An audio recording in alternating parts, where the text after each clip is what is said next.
এই যে ছেলেও নিয়ে এসছে সমস্যা, লঙ্কা দিয়ে, লঙ্কাকে ভেজে দিয়েছে গো, খা, ঝাল আছে নাকি দেখ।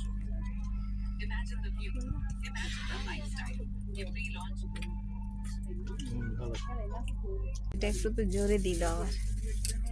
এই যে ট্রেন ছেড়ে দিয়েছে এবারে। দাঁড়িয়েছিল 1 ঘন্টার উপরে, 1.5 ঘন্টা মতো দাঁড়িয়েছিল।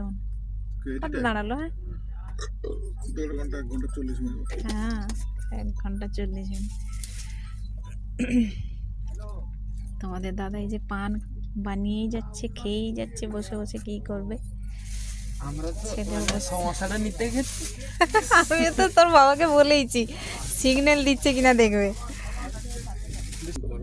সোলার, হ্যাঁ সেটা তো পুরো সোলার রে, দেখাচ্ছে দেখ, সেটা আমাদের বাড়িতেও এরকম পুরোটা সোলার। আমাদের বাড়িতে মানে দেওয়ালে চেক করা হয় না সবসময়। এটা ছোট ব্রিজ।